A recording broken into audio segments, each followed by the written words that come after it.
Hey kids, cook real food. Katie Kimball here for the Healthy Parenting Connector, where as always, my mission is to connect you, parents who so desperately want to raise healthy kids, with the experts who have the information you need. Today we're talking about kid food, and I have to put that in air quotes because like my guest today, Bettina Elias Siegel, I don't think kid food should even exist. And we're going to dig into that today. How vocabulary affects the way we feed our kids, how the culture affects the way we feed our kids, and how we can push back a little bit. You know, at Kids Cook Real Food, we always talk about connection, confidence, and creativity. And I hope that this interview gives you the confidence as a parent to know where you stand, what you believe in, and what's good for your kids, and how to advocate for them. Bettina, thank you so much for being here. Thank you so much for having me. I'm delighted to be here. We are just absolutely on the same page on a lot of this. Bettina is a former lawyer. So I got to say, graduate of Yale College and Harvard Law School, smart as a whip, which means she's done the research and we can listen to her. But she shifted her job after 10 years to freelance writing. And I can't wait to hear where this passion for food reform came from. She's super famous. She's been featured all over in the New York Times, the Doctors, the Today Show, all sorts of press like the Washington Post, Chicago Tribune, Parents, etc. And in 2015, the Family Circle named Bettina one of the country's 20 most influential moms, which is so awesome. Most Thank you. importantly, always mom of two kids. And I know that's Yes. where your heart went and started a lot of this. But Bettina, I got to hear more of your background. How did you go from intellectual property law to school food and kid food? Well, I think you did put your finger on it. It really, I think, is because I became a mom. I can't imagine I would have gone down this path otherwise. But basically, what happened was I actually retired from practicing law. Just because I really did not enjoy the profession. It wasn't a great fit for me. I had just had our first child. It was a good kind of off ramp from the profession. And so for a while, I was stay-at-home mom and focusing entirely on my kids. And then when they were like around preschool, early elementary, I did start freelance writing, but not in this area. I was just, taking any kind of magazine assignment I could get, personal essays, things like that. And then when my kids were at this point, both in elementary, and we're here in Houston, they were in public school, I was asked if I would go to this meeting that was a new committee being formed to get parents' input about our school food. And this was in 2010, and this was before all the improvements that we've seen, fortunately, in school food. And I went to that meeting and I was just very, very interested in what I was learning. I was a little bit dismayed by a lot of the things I was learning and seeing. And I think that coupled with being a parent of two kids, having all kinds of struggles, feeding them well that I never anticipated when I first had kids. And then the stuff I was learning about school food, it all kind of came together. And I was like, I'm just going to start to flog the lunch tray almost just as a little lark while I'm doing the other freelance writing. Wow. And that just became, as life throws you curveballs, that just became this sort of intense focus for me and led to all kinds of stuff, ultimately culminating in writing kid food.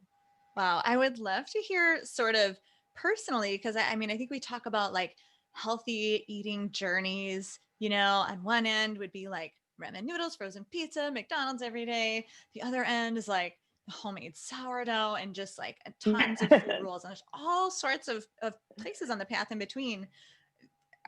Do you do like nutrition thing? You don't have a professional background in nutrition, but where were you No, like when your kids were in preschool and early L as far as like what you were trying to feed them? that's such a good question. So I really do. First of all, I'm not a dietitian or a nutritionist. I'm very clear about that in the book. I'm talking about these issues really more from a societal level and a policy level and a cultural level, but certainly not telling you exactly what to feed your kids. But in my case, I think a lot of this really started with my mom and how she raised me in the 1970s. She was really a little bit, I think, ahead of her time. She was an organic gardener. She was, reading all kinds of books about healthy eating. And our diet really changed in my childhood. I remember my earliest memories were a lot of highly processed food around the house. And then I kind of fast forward and it's like the whole wheat bread and the bean sprouts and all that stuff, and so she had like a kind of a big shift, and it really changed the way our whole family ate. So when I had kids, I felt pretty confident about my knowledge about nutrition and good food, good eating and cooking and all of that. So I didn't really think that feeding my children healthfully was going to be much of a challenge. And then I think, like a lot of parents in America, even when you have the education and the resources, I'm fortunate to be able to buy the food that I want. And even with all of that, it is an uphill battle, I think, for a lot of parents, and it certainly was for me. And I'm talking about certainly all the junk food that comes at your kids outside your home that you may not expect, teacher candy rewards and junky snacks at soccer practice and all of that, that I really didn't anticipate. But many of the issues related to me and my own home, like I did kind of fall a little bit into that kid food trap. If I was buying a lot of stuff at Whole Foods, but because it was at Whole Foods and had the clean label, I just kind of let myself slide into those kid food items that I think really weren't doing my kids any favors in terms of shaping their palates and making them more open to healthier flavors and textures. So there was that. I wasn't expecting my kids to exhibit any kind of picky eating, but that turned out to be a challenge. So that was really kind of my journey. And that was part of what also motivated me to start the lunch tray. Was I wanted to just connect with other parents, other moms particularly, to ask, are you having these struggles and what can we do about it? I love the fact that your healthy food journey actually started when you were a kid, partly because that's what we advocate for here at Kids Cook Real Food. I tell parents all the time, man, if we can get our kids on board with healthy eating and with the skills and capacities to do it for themselves, they won't have to spend their early 20s figuring out, oh my gosh, well, how do I feed myself? Right? Or like reforming Exactly. things in their family. Not that it made life like perfectly easy for you, because kids will be kids and they are always surprising. But I think it's really telling that you kind of knew how you wanted to eat, which I believe gives you the space, time, and energy to do things that are important, like advocating for a change at the systemic level. It's amazing.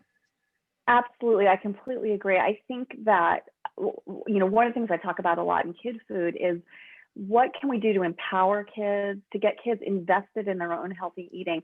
I talk about everything from the importance of teaching cooking and obviously exposing them to healthy food in their childhood, all of that, modeling it.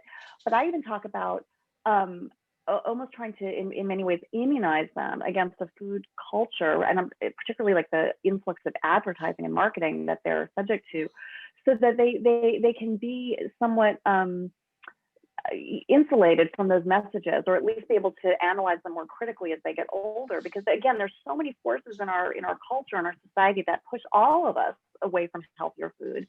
And so, if kids don't have that knowledge, just as you said, and that investment, they're really at the mercy of corporations, restaurants, convenience, all of the things that drive us toward more highly processed food.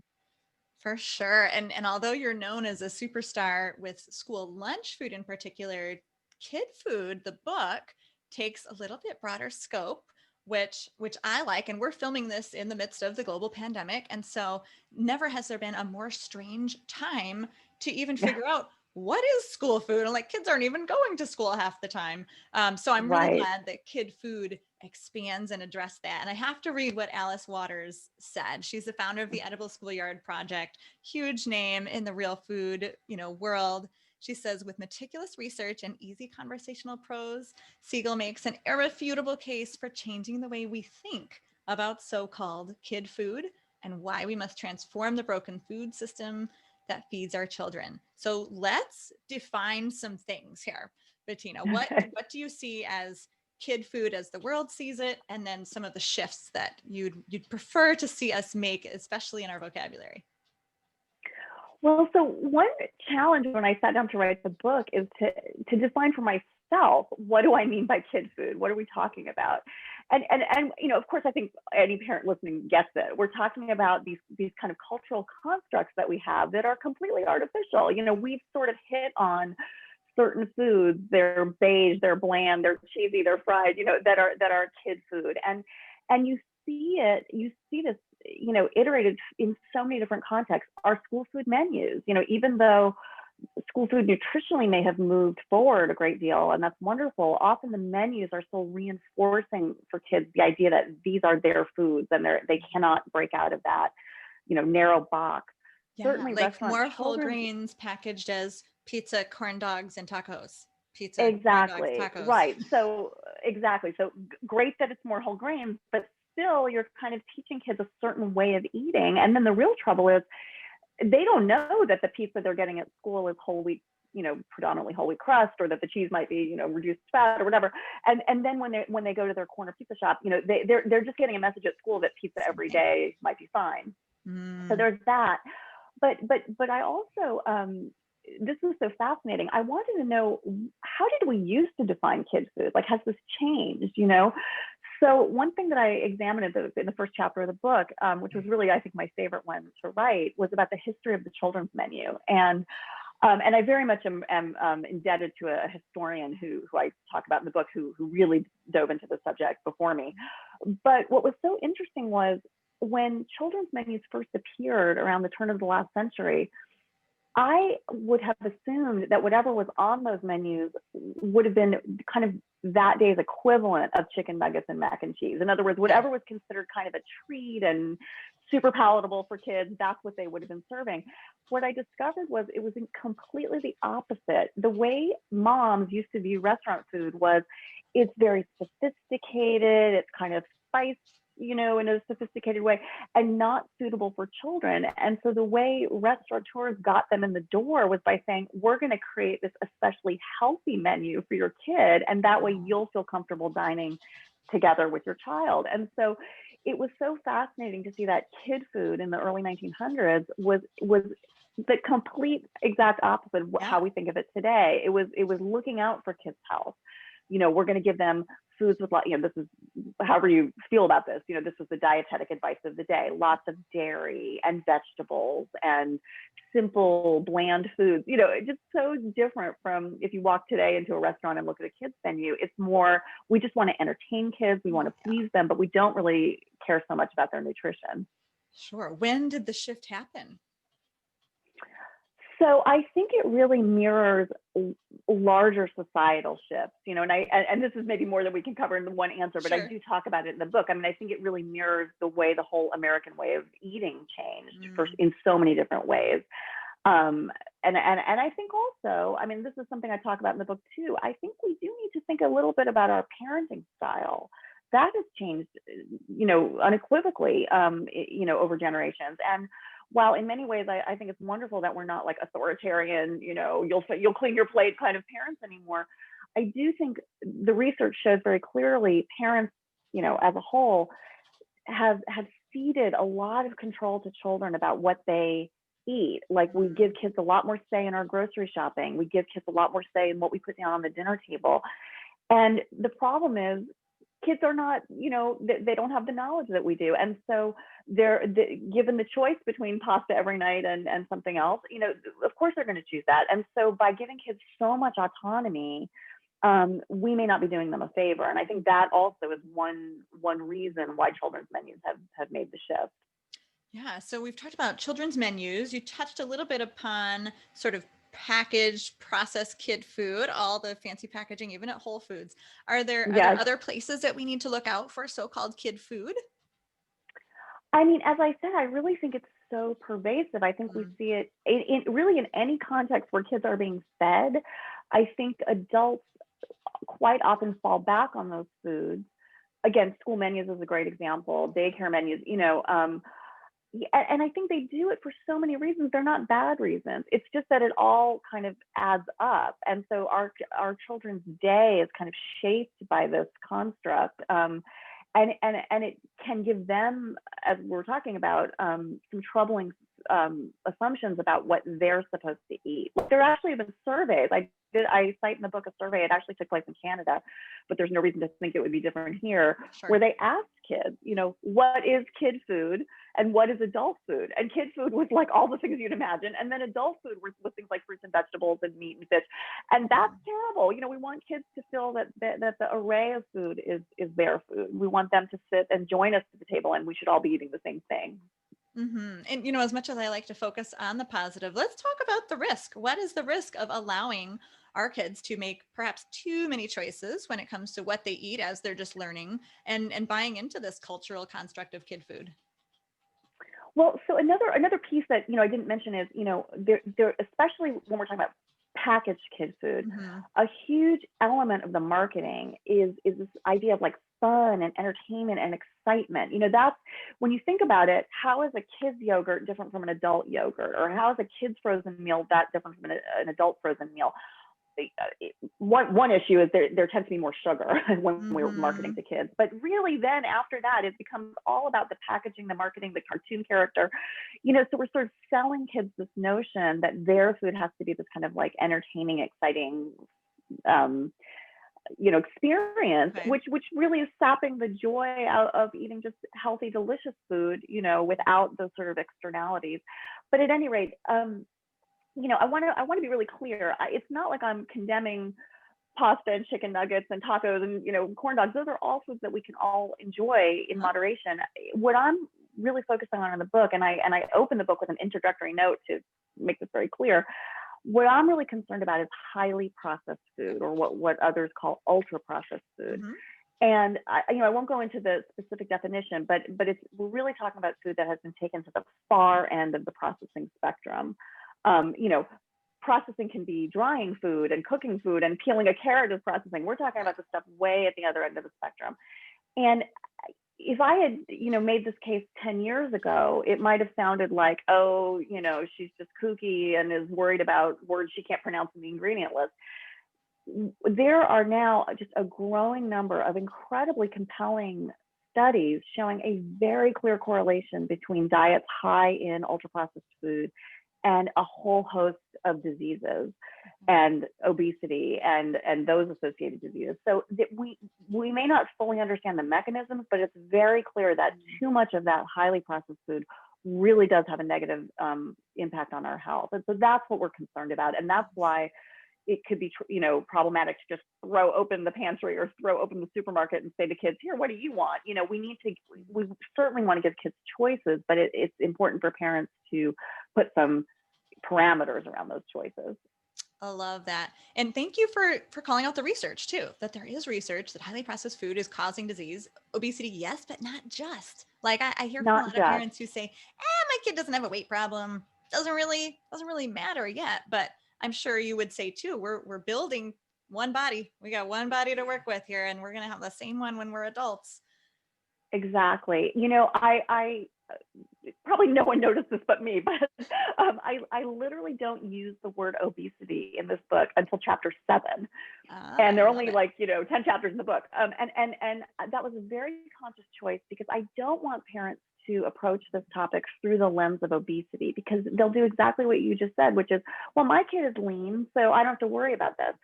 And I actually wasn't sure when I sat down to write the book, is that true? Maybe if your child doesn't carry extra weight, maybe we don't need to worry about this. And so I talked to researchers, I looked at the data, and there's no question, even if a child is visibly lean, they if they're eating a diet that's low in essential nutrients, it's high in highly processed food, all kinds of things can be going on internally, emotionally, in terms of their, just, there's a host of factors where Yeah. they can be negatively affected, totally apart from weight. So to me, the childhood obesity crisis in this country, I'm not trying to minimize it. It's incredibly troubling and we need a course correction.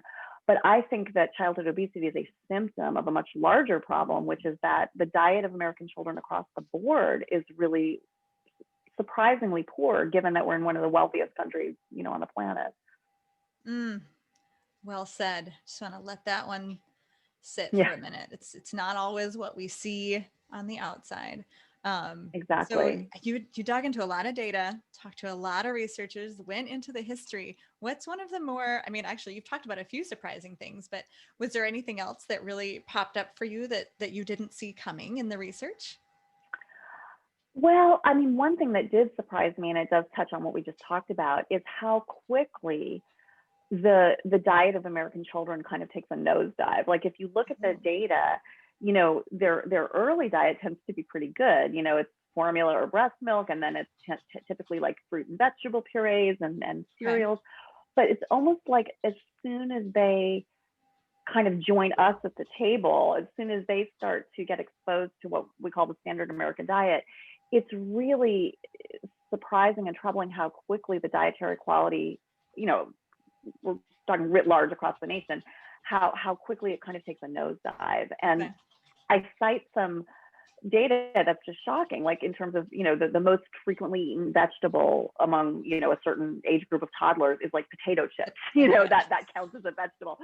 So, that's really troubling. And I think the other thing that surprised me was sugar consumption. We all eat too much sugar, but what's really troubling is our kids are eating more sugar than any of us. And so it's almost the opposite of what we'd like to see. I mean, if we could, in a perfect world, our kids would be eating as healthily as possible until adulthood, and then maybe making their own choices. But it's learning the other way around. Mistakes. Yeah. Right. But it's the other way around. Our kids are just inundated with sugar, and then it starts to taper off, although it's still way too high as they approach young adulthood. So that was surprising and troubling. For sure. That's interesting that you said, when you first said how quickly the food landscape changes, I kind of thought you meant on a timeline of history, but you mean in a timeline of an individual. That they're very young, very young, and the dietary quality sort of declines. It's amazing. Like I just go through the latest federal data, dietary data, and it just shows like how quickly the cookies and the chips and whatever start to work their way into our kids' daily diet. And how little they're eating of the fruits and vegetables and the stuff we want them to be eating. Yes. It's interesting that you talked about the Canadian study where kids answered what is kid food and what is adult food. And so I'm guessing that even kids who probably eat well at home would answer via the cultural construct that fruits and vegetables are adult food. Yeah. Yes, I think so. And that's really kind of troubling. And again, I think parents fall into that kid food trap too, because, we're busy and we don't always even have time to cook. And when we do cook and you put it down the table and then your kid fusses and doesn't want it, like it's so easy to reach for the kid food, whether it is coming from Whole Foods or coming from your supermarket. It's easy to fall into that trap. It's pleasing to everyone. It's it diffuses conflict. It's understandable why we do it, but it does I think shape our children's attitudes and palates in ways that might not serve them well in the long run. Yeah, absolutely. I'm also with you working to change the way people define kids' food, and through the kids' meal revolution. Like I want to see restaurant kids menus ended. I want to see short order cooking in families with the nuggets and fries ended. The kids' meals from fast food, right, in the backseat. We need to redefine those. And I always say a kid's meal should be one that a kid has cooked. So where do you see? I love that. Thank you. Where do you see that agency and the ability to have those skills in the kitchen fitting in with the whole paradigm shift that you're promoting? I think it is huge. I mean, if you think about it, my analogy is if you don't teach your children how to cook and just some basic food literacy, it's like having them grow up right next to an ocean and not teaching them how to swim. We're in a culture in which if you don't have that agency, and that's a perfect way of putting it, you are then at the mercy of big corporations that are making food for profit and not really necessarily for your health, and or restaurants, which again want to bring you into the door with delicious food, but maybe it's not what you should be eating every day. Fast food restaurants, certainly problematic. And so you are at the mercy of these forces that are not really looking out for your long-term interests. And so to be able to cook just gives you that independence, that autonomy. It's cheaper typically. And also it's a pleasure. I would love kids to know the pleasure and the agency of I can make this and I can make it the way I want it to taste, and I can serve it to friends and family. And that's a loving, wonderful thing to be able to do. I think there are just so many aspects of teaching children how to cook that are essential. Oh man, absolutely. So that's one practical step that parents can take to shift the paradigm of kid food. We've kind of talked about some of the problems, some of the culture. What are the solutions? What kind of tips would you give parents? Like, here's what you can do. Well, so one of my chapters is specifically devoted to parent advocacy on this issue. Now, right now in the middle of this pandemic, I think all of this is on hold, and that's fine. Our lives have been upturned, and I think these issues have taken a backseat. But when we resume to normal life, which hopefully will be soon, I do want parents to feel empowered to advocate in all kinds of different environments, whether it's the soccer coach who is not putting is fine with Oreos and chips as the snack, and what do you do about that? Or your fellow parents, or what do you do about that teacher who's handing out candy rewards? I have 14 advocacy tips that come not just from me, but lots of other successful advocates. And I really want parents to feel like this is a place where they can comfortably speak up and band together and really make change. And I give examples of parents who really have succeeded in that regard. Another chapter in the book talks about things we could be doing as a society, like the big ticket stuff, how we really could fix school food, what we really could be doing in terms of, societal level issues, ways we could curb all of this junk food advertising that reaches our kids through their TV and their smartphone and the computer. But just, for right now, when we're living this very different life, to me, the pandemic, I won't even call it a silver lining, we won't say that, but one aspect of it is we are home. We can cook more. We are cooking more, and it's a great time to involve kids if you haven't, because by necessity we're home together and doing it. So this would be a really good time to get kids, have kids help you shape that menu in ways that you set the choices, and involve them in it, and use this time to let them experiment. I think that would be one excellent thing parents could be doing. Mm-hmm. Yeah, I mean, I think always through all time, the family is a microcosm of society, and we're always, in our own domain in our homes, and should be focused on teaching our children. But it's accentuated now because I do feel Yes. we feel like it's not the time for school food advocacy necessarily, right. And actually, it's a small win that really teachers aren't giving out food right now. At least in our school, there's no food. There's no one feeding our children. I was like, oh my gosh, I've been trying to do this for 7 years. That's so interesting, and right? Finally, there are no cupcakes for birthdays, Bettina. I can't even believe it. That's so interesting. And I will say, one thing about COVID that has been actually encouraging to me as an advocate is that I think a lot of families who weren't relying on the school food program have been woken up to how critically important that program is as a safety net, because they've seen on the news, schools closed, but suddenly kids 31 million kids were eating school lunch, 2/3 of those kids doing so out of economic need. Suddenly the schools shut down in the spring. And I think a lot of more fortunate parents saw on the news, they're going to get that meal. I think it really has shaped our consciousness in a way that is very powerful and positive in terms of going forward and improving school food even further, hopefully making it free for everybody, which has been a long-standing goal of advocates. So that is one hopeful sign, I think. That's great. Yeah, I spoke with some researchers from Johns Hopkins a few months ago who they're working on food literacy, basically, and food agency in underprivileged communities. And they said, we think that being in a food desert is the problem. But food desert or not, these kids often don't have running water or stoves.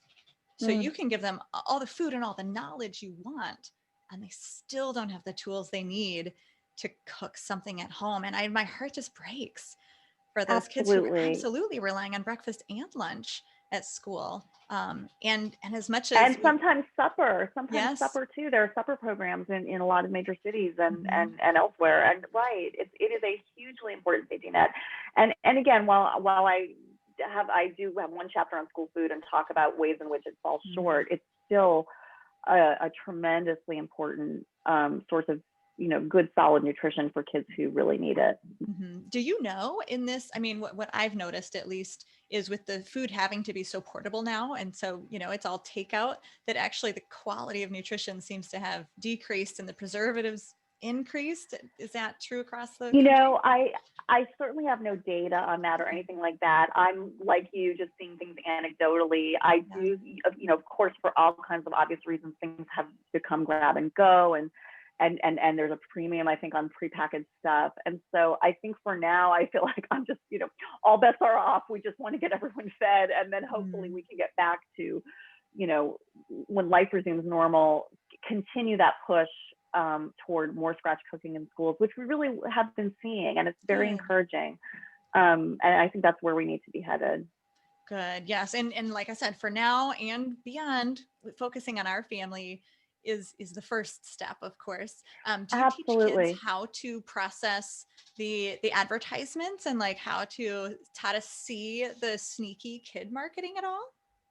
So all right, so I'll tell you, I have one kind of like very amateur effort in that regard. A few years ago, I think it was like 2013 or something, I did this little video, like a rhyming video that I wound up illustrating because I couldn't afford someone to do it for me.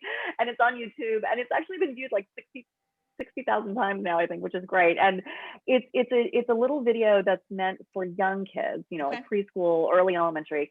And it's just a little story to kind of sensitize them to exactly that, like the allure of highly processed food, the way it's marketed to you, and is it really in your best interest? And so that was a super fun project, and I'm glad I had an outlet to do that. But there are many other programs out there and books that I cite in the book's appendix, in Kid Foods appendix, that also do that, and for older kids as well, because I do think, you can't put kids in a box, so you can't put blinders on them. We're all susceptible to food marketing. It's very powerful. But to give kids just a taste of, here's what's really going on. There are actual studies that show that actually changes their food choices and their eating behavior.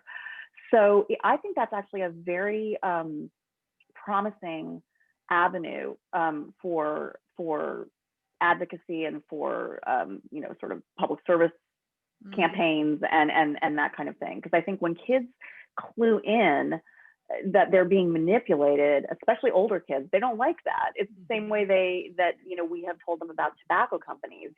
Once they know that they're being kind of played, that can actually curb their interest in smoking. So nice. Yeah. Let's build really a marketing competency in our kids so that they can see what's coming at them through realistic lenses. Yeah. Exactly. And as I said, I have some really great books in my book's appendix that if parents are interested, they can buy and read with their children.